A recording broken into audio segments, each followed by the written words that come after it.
Do you feel weighted down by financial stress? You're not alone. Money worries touch all of us. But Jesus tells us we don't have to carry that burden. That's why we at FaithFi have written Look at the Sparrows, a 21-day devotional from FaithFi. Each day, you'll find scripture, reflection, and prayer to guide you through your journey toward peace. Visit faithfi.com/sparrows and start finding freedom from financial anxiety today with Look at the Sparrows. That's faithfi.com/sparrows.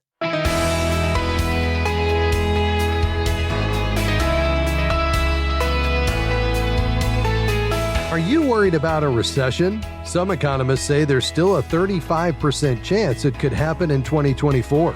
Hi, I'm Rob West. People often ask, will we have a recession? The answer, of course, is yes. We'll always have another recession. The real questions are when, and are you prepared for it? If you're not, now's the time to get started. I'll talk about that today, and then it's on to your calls at 800-525-7000. That's 800-525-7000. This is Faith and Finance, biblical wisdom for your financial journey. So far, the GDP is still in positive territory, although not by much, and the unemployment rate remains relatively low. That's a blessing. But since more and more indicators suggest the economy is slowing, it's time you recession-proof your finances. How do you do that? Well, step one, check your credit score and get your credit reports. This will give you a base point and will allow you to accurately judge the effect of any late payments if you're forced to make any in the future. You can get a free credit report from each of the three bureaus, Experian, TransUnion, and Equifax at annualcreditreport.com. With those reports in hand, you'll be able to show creditors that you've made timely payments on your various accounts in the past. That could help you negotiate better terms if you find yourself temporarily out of work. Step two, familiarize yourself with the Mayday budget. It has only 4 categories. The first is food. You have to eat, but keep it simple and no eating out. The next Mayday budget category is housing. Make your mortgage or rent payment. Then comes utilities, and finally, transportation. So food, housing, utilities, and transportation come first in the Mayday budget. With anything left over, you can pay other bills. Step 3 is to look for other sources of help. Your unemployment benefits may run out, but other resources will probably be available. Check out nonprofit organizations and local government agencies that may have assistance programs. You can call 211 to learn more about services in your area or go online to 211.org. Step 4, make a list of all your creditors and their contact information. Be ready to call them and explain in detail whatever financial situation you may be facing, and then pray you don't have to use it. But if you do, it's ready. If you can't pay a bill, call your creditor before it comes due. Run toward your creditors, not away from them. When you call and speak to a representative, have your latest pay stubs handy so you can show how your income has been reduced. Tell that person how much you have available to pay on the debt for the time being. Ask if you can temporarily stop payments or make partial ones. Let them know how long you expect to be in your current situation. You may not know for sure, but try to give a reasonable estimate of how long it will take for you to begin making full payments on time again. Make sure you get the person's name and keep a record of what you talked about and any agreement you may have reached. Also, ask to have a copy of the agreement sent to you in writing. Creditors will usually do this anyway, but ask for it just to be sure and hang on to that email or letter when it arrives. By the way, scam artists will use tough times like a recession to victimize folks who are already in dire financial circumstances. So don't respond to emails or give out information to anyone who calls you claiming to represent one of your creditors. Step 5, get professional nonprofit help for managing credit card debt. Contact our friends at ChristianCreditCounselors.org if you're starting to fall behind in payments or expect you're about to. They have arrangements with many creditors to lower your interest rates. You'll make one payment that covers several creditors, making things much simpler. It's not debt consolidation, it's debt management, and that can help you pay off your creditors 80% faster. You can make arrangements to speak with a counselor at ChristianCreditCounselors.org. If you are laid off and lose your health insurance, check out Christian Healthcare Ministries. They offer a medical cost-sharing alternative to health insurance, almost always at a much lower cost. You can find out how they do it at chministries.org. Now, step 6 is to save as much as possible. It's for times like a recession that we always tell you to have 3 to 6 months living expenses in your emergency fund. There's no better way to recession-proof your finances, so start saving today. And finally, step 7, pray. Pray that God will provide wisdom for managing your finances in difficult times. James 1:5 assures us, if any of you lacks wisdom, let him ask God, who gives generously to all without reproach, and it will be given to him. So those are your steps to recession-proof your finances, and we'll put links to all the resources I mentioned in today's show notes. Your calls are next. Stay with us.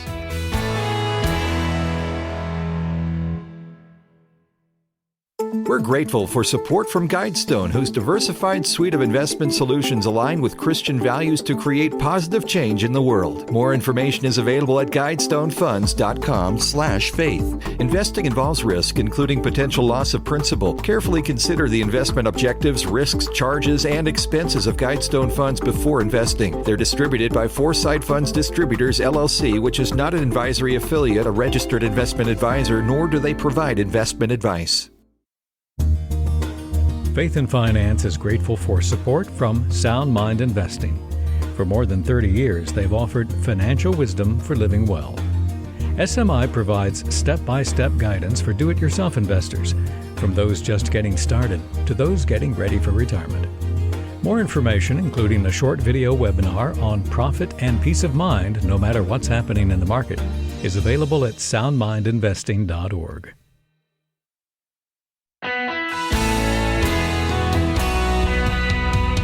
Great to have you with us today on Faith and Finance. Got a few lines open today as we take your calls and questions on anything financial. That number, 800-525-7000. That's 800-525-7000. We'd love to hear from you. Let's head to Mississippi. Hi, Steve. Go right ahead, sir. I just encourage your and our listeners to not retire if they can, because I've never read retirement in the Bible except for Levites and priests. And unless they're in a physically demanding job, I plan to work until Jesus comes back or until he takes me home. Yes, sir. I'm a pharmacist, so I don't have a very hard hard job. And I've also been so thankful that I can take any kind of IRA money and send it directly to my church without any taxes. That just thrills my soul. Yeah. So I just want to encourage our listeners to do that. Yeah, I love that, Steve. I think you're right on. I mean, clearly, you're right. The only instance of retirement we see in the Bible is on the Levitical priests, and I think that's a different scenario here than what we see in our culture, which is this never-ending vacation. And clearly, that's not a part of God's plan. We know that work was a part of creation before the fall. Adam and Eve were workers. They were not only to cultivate, but they were also to keep the garden, and they had a job to name the animals, and they had to, a lot of work to do. And I think what's great is that God invites us in. He's a worker. He creates out of nothing. We're workers. We create out of his creation by taking that latent natural resource and improve it for the common good and for human flourishing and to spread the gospel and to bless our neighbors. And we're to do that through the whole of our lives. I think the idea here is to replace the cultural view of retirement with perhaps a different view, which is a rhythm of, I think, rest and renewal and re-engagement that says when I get to that season where either God redirects me to something else, perhaps away from paid work, if that's what he ends up doing, or if I stay right where I am to continue to be a blessing and to be productive right where he's planted me, or because I can't work physically, that I have taken a portion of what God has entrusted to me and I've set that aside. And I think the Bible affirms that idea. I mean, Proverbs 21:20, among other passages, the wise store up choice food and olive oil, but fools gulp theirs down. So, this passage highlights the wisdom of planning ahead and saving resources for future needs. But again, I don't think that never-ending vacation was ever a part of God's plan. And ultimately, our dependence needs to rest on God rather than our own financial security. Saving for retirement, I don't think, is inherently unbiblical as long as we do it with the right motives and balance with generosity and trust in God. The key is to view it as a tool for continued stewardship rather than an end in itself.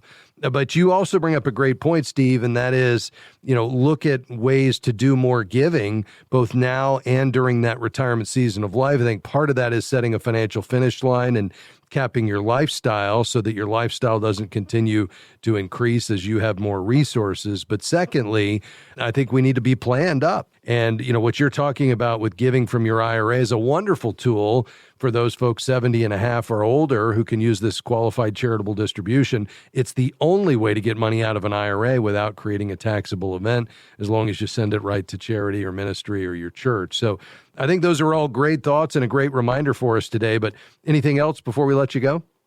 Just amen, brother. Keep All preaching. You could come preach that at our church. Thank you so much for all you do. Absolutely, Steve. Lord bless you. We appreciate you being on the program today. 800-525-7000 is the number to call. Again, that's 800-525-7000. You can call right now with your financial questions today, or perhaps you want to weigh in on this topic of retirement. Yeah, one of the things I think we fail to recognize when it comes to retirement is just the impact on our health negatively when we cease all operations. It increases the chances of clinical depression by 40%. It can, of course, accelerate aging. And so, I think there's part of God's design for work with rest and proper rhythms is to keep us productive, to keep our minds sharp, to keep us engaged in blessing others. I think there's a reason that we talk about businesses producing goods and services. They're supposed to be good for people and to serve our neighbor. And when we do that, remember, the way we advance God's creation and bless those around us is by engaging in productive work. I think, again, that's part of God's design throughout our whole life until he calls us home. And so something to consider, because we certainly don't want to buy into the message of this culture that there is a date by which we just need to stop all productive activity. I don't think that was ever a part of God's plan.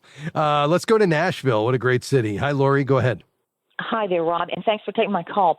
Sure. Quick question about the pattern of insurance rates. I'm reluctant to start shopping again for insurance, auto, home, and my premiums went up like 31% this year, and I had just changed over to another insurance company last year. I have no claims, and I just wondered if that seemed to be the pattern across the country or maybe for this region. No, it is. It's nationwide. Yeah, it's nationwide, Lori. Here's the reason why. I mean, the top three reasons I've been reading about lately, there's maybe more than this that contribute to this. But number one is just increased vehicle repair costs. So, cars these days have advanced technologies. They're basically, you're driving around a giant computer. You've got sensors and cameras and electronics and, computer chips, and it just makes repairs more expensive. I don't know if you've been to a repair shop lately. It's kind of hard to get out of there without spending $1,000. Second thing is we've had more, I think, severe accidents and medical costs based on what I've been reading. And the consensus is it's partly due to distracted driving. We've got just more people looking at their phones while they're driving. And, then you've got congestion and larger vehicles like SUVs, which end up resulting in more medical claims, unfortunately. And then you've got inflation and supply chain disruptions. So, inflation has driven up the costs of goods and services, including the vehicle parts and the labor. And then you've got global supply chain disruptions, which cause shortages, in particular, shortages in chips, which they've kind of worked through that, but there's been other shortages. You put all that together, and it's just resulted in higher claims because the insurance companies are passing along their higher costs. So what do you do about that? I mean, I think one of the things you can do, which is not fun, and you're pointing to this, is you can shop, your rates every 2 to 3 years, because we tend to see that, folks or insurance companies in that first year will price it a little more aggressively. You always, want to try to take advantage of safe driving discounts. Bundling can help. But unfortunately, what your experience is definitely not isolated. All right. Well, I did take one move, though. I thought if insurance rates are increasing, I went ahead and bought a mutual fund in insurance. And you know what? It's going up. There you go. I like it. You're getting creative there, Lori. Hey, the other thing you can do, obviously, is push that deductible up and then take the difference and put it in your emergency savings. And that way, if you need it, it's there. But on a monthly basis, you're paying less. You're right. The deductible, I increased to $5,000 on everything. Oh, wow. Yeah, there you go. Yeah. You've already done it. Listen, you're way ahead of me. Next time I'm away, Lori, you're hosting the program. You got this Thanks, under Rob. control here. Hey, God bless you. Only because I'm listening to you. Thanks a lot. Well, I'm glad bye-bye. to hear it. I'll take that. God bless you. Well, folks, we're up against our next break here. When we come back, we've got some great questions coming up. We do have some lines open. We'd love to hear from you. That number, 800-525-7000. You can call right now. By the way, if you count on this broadcast, it's been an encouragement to you. Maybe you've learned something along the way. We'd invite you to be a FaithFi partner. All the details on supporting our ministry at faithfi.com/give. You can check that out today. We'll be right back.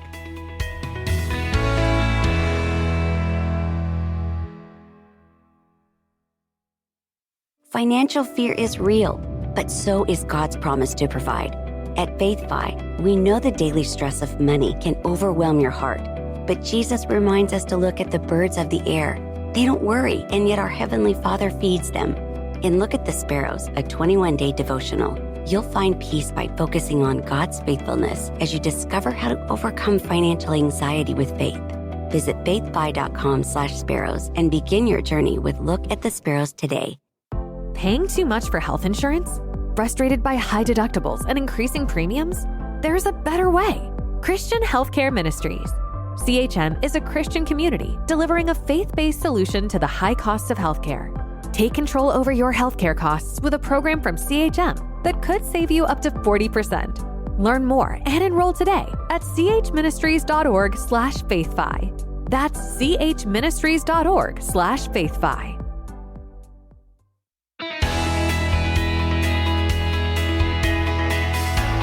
Great to have you with us today on Faith and Finance. We're taking your calls and questions today, 800-525-7000. To Kokomo we go. Hi, Chris. How can I help you? Hi. Thanks for your show. I enjoy it. Well, thank you. Well, I was wondering, my husband opted out of Social Security back in the 80s. He's a pastor, and he's working part-time now. He's retired. And I wondered if he gets enough credits, can he get back in Social Security? Yes, he can. So he can qualify so long as he has enough work for long enough to qualify outside of, his work as a pastor. And so ultimately that would mean he'd have to pay into the system for at least, 40 credits, which is you get a credit for every quarter that you pay in. So that's equivalent to 10 years of work. So he would have to have one credit, which he would get for every $1,730 in covered earnings, up to 4 credits a year. And then if he gets those 40 credits or 10 years, then he's eligible for retirement benefits at that point. So how far into his work where he's paying into Social Security is he currently?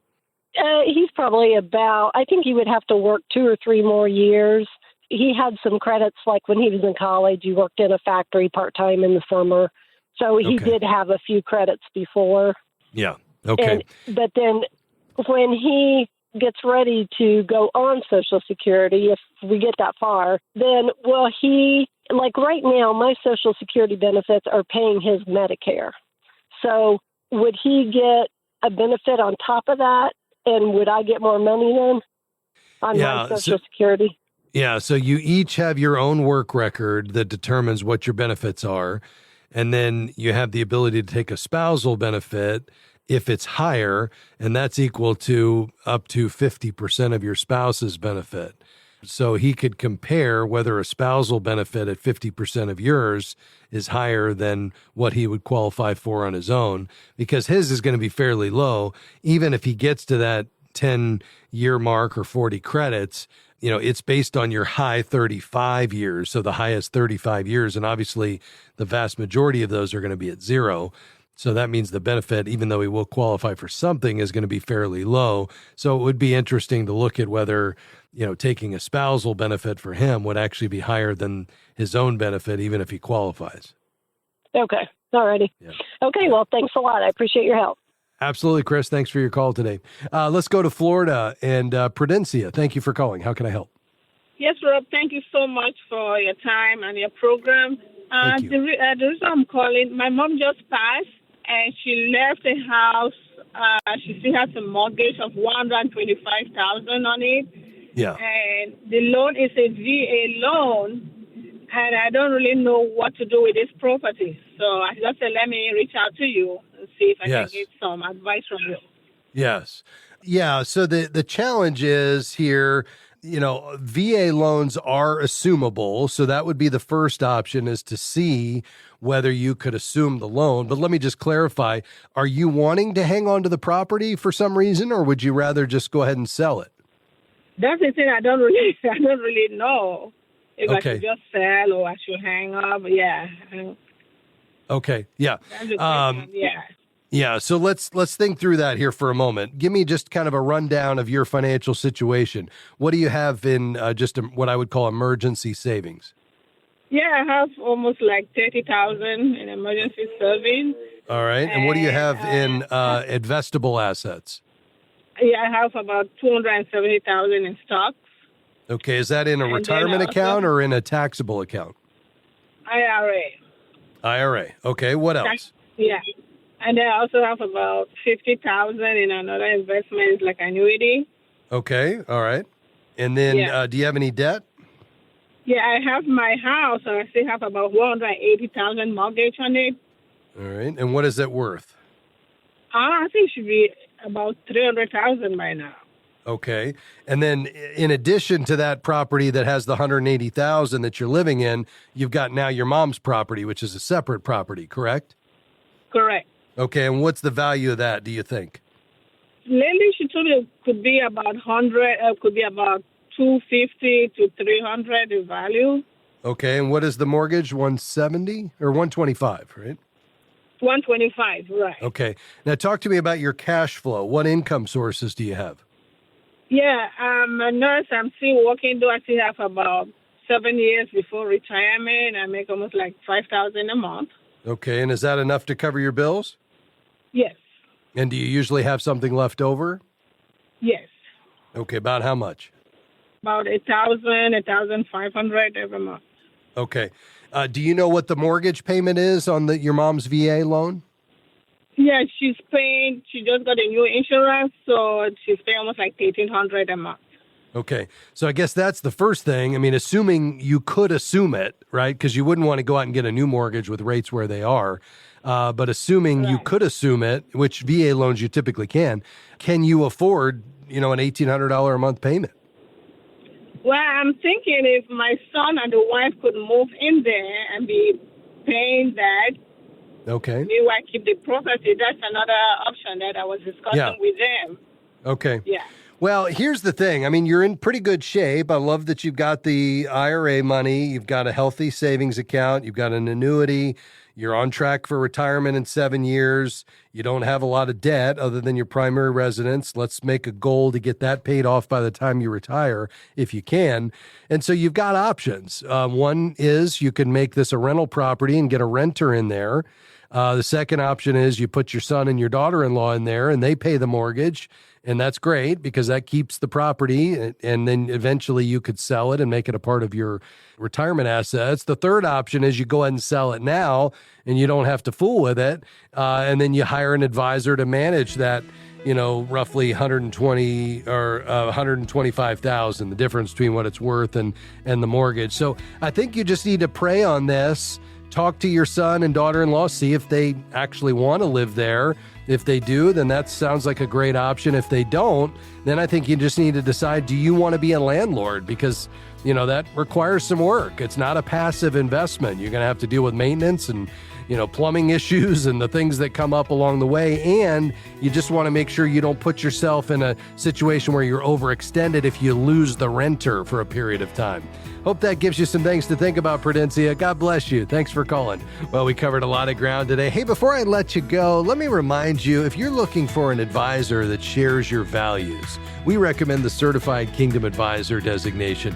1,500 men and women across the country have met the high standards in character and competence, but they've also been trained to bring a biblical worldview of financial decision-making to their professional advice. They've also had pastor and client references. You can find a CKA in your city when you head to faithfi.com and click Find a Professional. I hope you'll come back and join us next time on Faith and Finance when we go back to God's Word and look for biblical wisdom for your financial decisions. Faith and Finance is provided by FaithFi and listeners like you.